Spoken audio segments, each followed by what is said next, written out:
Bien, buenos días, buenas tardes, buenas noches, en función de cuando veáis el contenido de esta grabación, que en el caso concreto que nos ocupa va a tratar sobre la Primera Guerra Mundial, que como todos sabéis va de 1914 a 1918. Fundamentalmente la vamos a explicar con este mapa, que es muy ilustrativo, y vamos a intentar comentar las causas, el origen, los bloques y un poco el desarrollo de la Primera Guerra Mundial, dividido en fases. En principio, las causas de la Primera Guerra Mundial tenemos las lejanas en el tiempo, que habría que remontarse a 1870, unos 45 años antes de que estallara el conflicto, y unas crisis más recientes que serían 10 años antes de comenzar el conflicto, a partir de 1905 aproximadamente, ¿vale? Las causas lejanas son rivalidades políticas, económicas, territoriales, ¿eh? Rivalidades políticas por ver quién manda en Europa, rivalidades territoriales por algunos territorios fronterizos entre países, los quieren unos y los quieren otros, y rivalidades económicas pues por ver quién tiene o quién desarrolla un imperio más grande, ¿vale? Entonces, así las cosas, pues de esas rivalidades, sin entrar mucho en ellas, tenemos que los dos bloques van a ser, por un lado, la Triple Entente, Francia, Reino Unido y Rusia, y por otro lado vamos a tener la Triple Alianza, Alemania, Austria-Hungría e Italia. Italia no está en color verde, como debería estar al formar parte teóricamente de Alemania y Austria-Hungría, porque formó parte de la Triple Alianza hasta que en el último momento, cuando se desencadenó la guerra, decidió mantenerse neutral y no participar. Y de hecho, cuando participó un poco más tarde, cuando se incorporó en lugar de al bando de Alemania y Austria-Hungría, se incorporó al bando de Francia, ¿vale? Una vez que tenemos los dos bloques, tenemos que ver un poco, bueno, pues las rivalidades, comentar por encima las rivalidades que había. Empezamos con Alemania, que prácticamente se llevaba mal con todo, se llevaba mal con Francia, porque le había quitado a Francia en la guerra franco-prusiana dos territorios, Alsacia y Lorena, que eran muy ricos en minerales, y Alemania temía de Francia la revancha, que cuando se recuperara intentara atacar a Alemania e intentar volver a quitarle esos dos territorios de Alsacia y Lorena. Reino Unido se llevaba también mal con Alemania porque Alemania quería formar un imperio colonial, se había convertido en una grandísima potencia industrial. Recordemos que junto con Estados Unidos y Japón había desplazado a Reino Unido como potencia industrial en la segunda revolución, la era de la electricidad, del petróleo, de la química, y Reino Unido lo veía como una fuerte competencia y una fuerte amenaza. Y luego la mala relación entre Alemania y Rusia venía por el amigo de Alemania, que era Austria-Hungría. Austria-Hungría se llevaba fatal con Rusia porque los dos querían controlar los Balcanes, los dos tenían intereses. Entonces, Alemania, ¿a quién va a apoyar de las dos? ¿A Rusia o a Austria-Hungría? Lógicamente, Alemania apoya a Austria-Hungría y eso pues la va a enemistar con Rusia, ¿vale? Así más o menos las cosas, esas serían las causas lejanas, ¿vale? La formación de los dos bloques, Triple Entente y Triple Alianza, en la que al final no entra Italia, ¿vale? Y luego dos crisis que son 10 años antes, en 1905, una en Marruecos y otra en los Balcanes. La primera en Marruecos es aquí, porque España y Francia querían formar un protectorado español o protectorado en Marruecos, que como sabéis era un territorio, una colonia administrada por las potencias extranjeras, ¿vale? Y nada más que al enterarse Alemania, pues lo bloquea amenaza a Francia y Francia da marcha atrás y en lugar de establecer aquí un protectorado concede la independencia a Marruecos, ¿vale? Esa es la primera crisis marroquí, ¿vale? Como vemos, la rivalidad entre Alemania y Francia, el marcaje que le va a hacer Alemania a Francia va a ser tremendo. En la segunda crisis marroquí, Marruecos hemos dicho que era independiente, hay un sultán, hay una rebelión y Francia manda tropas para apoyar al sultán y sofocar la rebelión, y Alemania manda también tropas y buques porque entiende que lo que quiere Francia es someter a Marruecos y no ayudar al sultán. Entonces al final hay tensiones entre Francia y Alemania. Francia por segunda vez tiene que ceder ante Alemania y le concede una parte de una colonia en el Congo belga, una parte en el Congo francés, ¿vale? Una parte de posesiones, ¿vale? A cambio de que le deje tener influencia en Marruecos, ¿vale? Y luego la segunda crisis es la crisis de los Balcanes, ¿vale? También aquí va a ser como protagonistas, van a tener sobre todo Austria-Hungría y Rusia, sobre todo los dos rivalizaban por el control, ¿vale? Al principio, en la primera, Austria-Hungría se anexiona porque sí, ante las protestas de Serbia, que son infructuosas, no sirven de nada, un territorio que es Bosnia-Herzegovina, luego va a ser muy importante, Bosnia, ¿vale? Aquí está, se lo anexiona sin dar explicaciones. Esto le sienta muy mal también a Rusia, pero de momento no interviene. Eso sería la primera crisis balcánica. La segunda es que todos estos países se unen para expulsar a los turcos de los territorios que tenían aquí en Europa. Lo consiguen, lo expulsan. Esa sería la segunda crisis balcánica.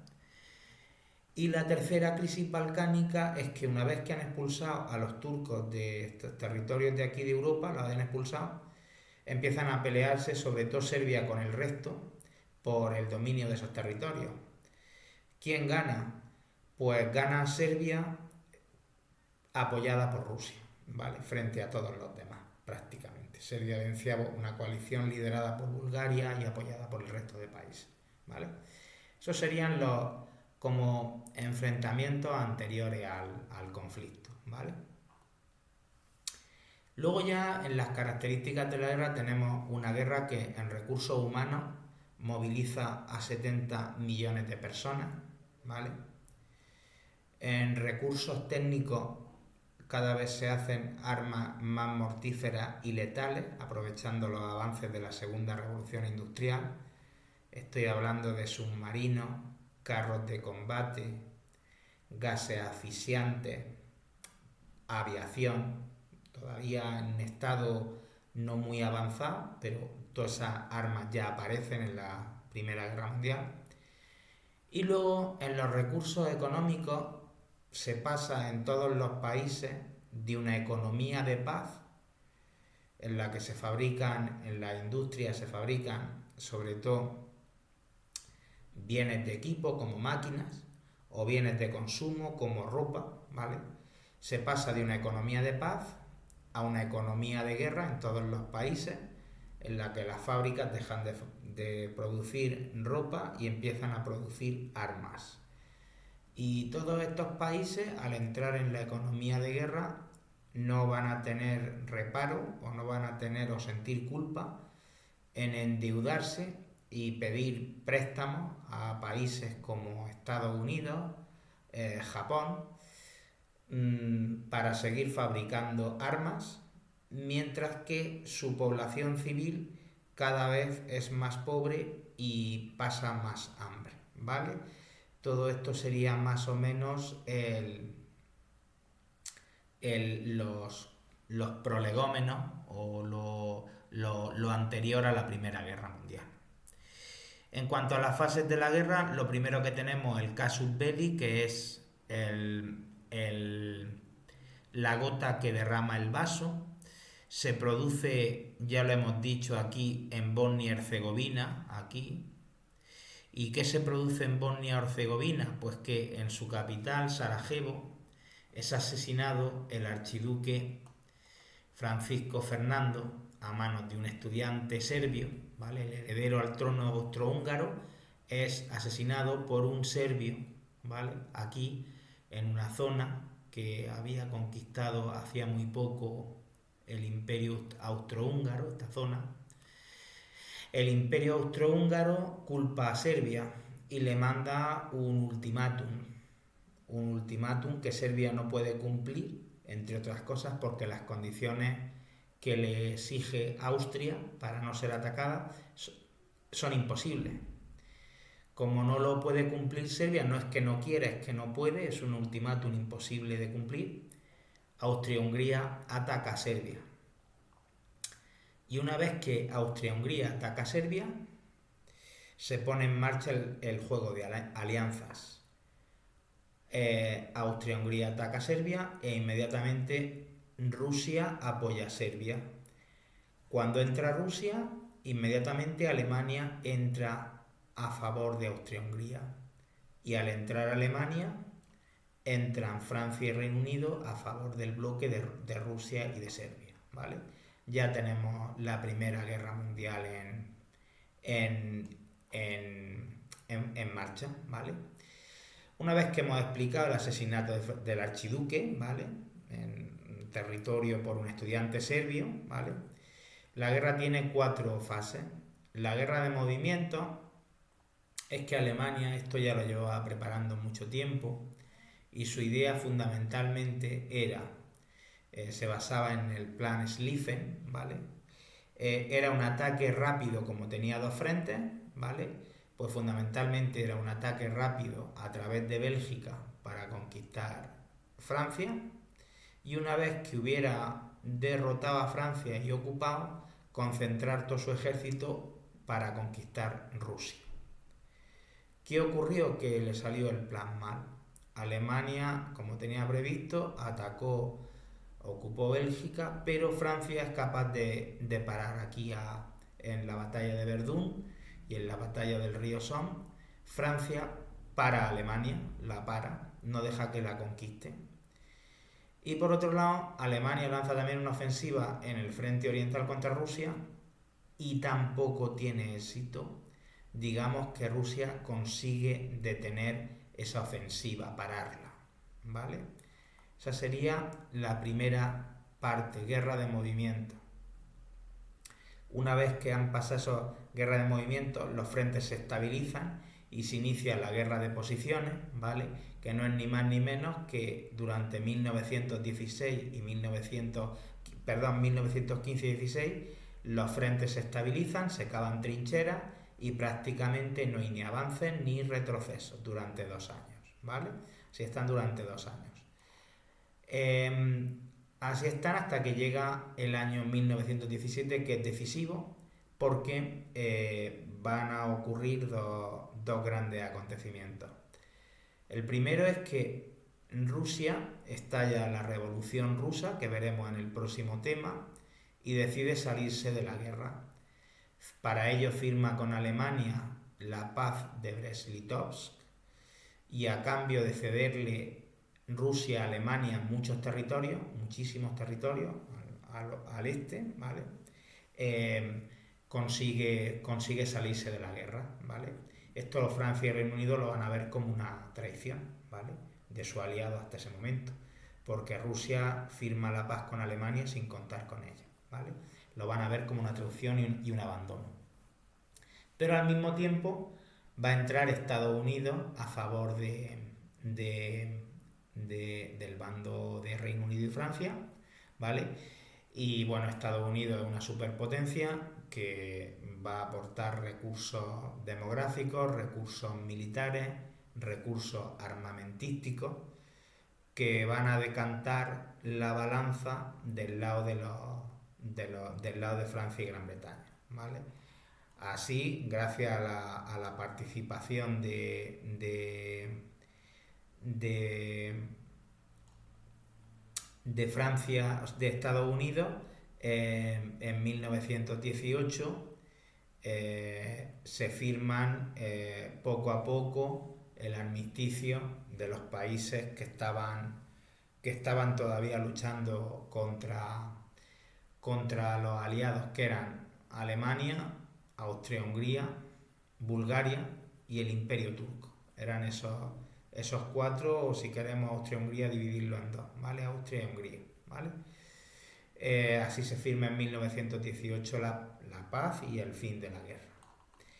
¿Qué va a ocurrir? Pues se llega a la Organización de la Paz y fueron eso.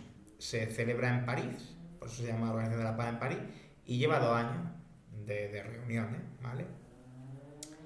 Aquí pone que fueron 5 tratados, y ya digo, fueron 5 tratados por separado con cada uno de las potencias derrotadas. Las potencias derrotadas son Alemania 1, Austria 2, que se separa de Hungría, Austria 2, Hungría 3, Bulgaria 4 y el Imperio Turco 5, ¿vale? Con Alemania, Austria, Hungría, Bulgaria y Turquía, ¿vale? Con cada uno por separado se firma un tratado. Trianón, Sèvres. El que a nosotros nos interesa, el que se firma con Alemania, que fue el de Versalles. Con Alemania fue el de Versalles, ¿vale? Que los alemanes desde entonces lo van a considerar como un diktat, como una imposición, porque prácticamente no se le dejó derecho a negociar y su derecho o su voz no fue oída y sus derechos fueron pisoteados. En el plano territorial pierde todos los territorios que había conquistado en la guerra, ¿vale? Aquí lo vamos a ver cómo queda el mapa de la Primera y la Segunda Guerra, después de la Primera, ¿vale? Antes y después. Se reduce mucho su territorio, pierde todas las colonias que había conseguido en África, ¿vale? Que pasan a ser controladas por Francia, por Gran Bretaña, ¿vale? Eso en el plano territorial, ¿vale? En el plano económico se le condena a pagar una indemnización de 220 millones de marcos oro porque se le considera la culpable de haber iniciado la guerra, ¿vale? Eso era una cantidad que no podía pagar a todas luces Alemania, tal y como estaba. En el plano militar se le obliga a prácticamente quedarse sin ejército, a reducir mucho su ejército, solamente a tener 100.000 soldados. También se le obligó a devolver su flota. Los alemanes, cuando se enteraron, como dato anecdótico, de que tenían que devolver su flota, la hundieron en el mar antes que dársela a los franceses y a los británicos. Y en el plano institucional, pues se va a crear la Sociedad de Naciones, que es como una especie de organización de muchos países, cuya función era mantener la paz y que no volviera a estallar ninguna guerra. Esa organización, Sociedad de Naciones, inspirada en los 14 puntos del presidente de Estados Unidos, Wilson, es el precedente de la actual ONU, ¿vale? Hoy en día que existe la ONU, pero desde el principio nació herida de muerte porque Estados Unidos no quiso participar y luego a Alemania y a Rusia no se le dejó. A Alemania porque había sido la culpable de empezar la Primera Guerra Mundial y a Rusia porque había triunfado la revolución comunista, la revolución bolchevique. Entonces tampoco, ¿vale? Y con esa ausencia, pues fue un desastre. Al margen de que no tenía ningún poder para poder hacer cumplir sus sanciones o los castigos, ¿vale? O sus castigos. Esto sería más o menos la Organización de la Paz. Y por último vamos a tener las consecuencias de la Primera Guerra Mundial. En el plano demográfico mueren 10 millones de personas, un desastre total. Además hay heridos, hay mutilados y luego los non-natis. Esas personas los no nacidos, es decir, no los que mueren, sino los hijos que podían haber tenido los soldados o la gente que murió, ¿vale? Los no nacidos. En el plano económico material es fácil imaginar destrucción de campos de cultivo, de fábricas, de carreteras, de puentes, de todo tipo de infraestructura, ¿vale? En el plano social se tiene la incorporación de la mujer al mercado, o sea, al mundo del trabajo. Los hombres se van al frente y los empleos que dejan o los trabajos que dejan en la fábrica los hombres que se van al frente son ocupados por mujeres, y una vez que termina la Primera Guerra Mundial la mujer va a seguir, no va a abandonar esos puestos, va a seguir trabajando, no va a volver al hogar, ¿vale? Al margen, al contrario, le va a servir como un aliciente para intentar reivindicar el derecho al voto y otras conquistas que en aquel momento no tenía. Y luego en el plano social también cada vez hay más desigualdades entre una minoría muy rica. Aquí tendríamos que meter a la gente oportunista que se ha hecho millonaria vendiendo armas, ¿vale? Por un lado, siempre pasa en todas las guerras, y luego frente a una masa de campesinos y obreros que están o viven unas condiciones de vida y de trabajo muy miserables, con paro, hambre. Y luego por último estarían las territoriales, que ahora sí me voy a ver en el mapa para que veáis el antes y el después. Desaparecen los tres grandes imperios, el alemán, bueno, el ruso, el austrohúngaro y el turco, y en su lugar nacen muchos nuevos países, ¿vale? Estonia, Letonia, Lituania, Polonia, aquí en los Balcanes Yugoslavia, que no existía antes, ¿vale? Aquí estaba Serbia, Montenegro, pues nace Yugoslavia, ¿vale? Y desaparecen estos grandes imperios, sobre multinacionales, multiétnicos, el austrohúngaro, el turco, el ruso, ¿vale? Alemania ve reducidas sus fronteras, y esto sería más o menos el panorama después de la Segunda Guerra Mundial. Y esto sería todo. Muchas gracias.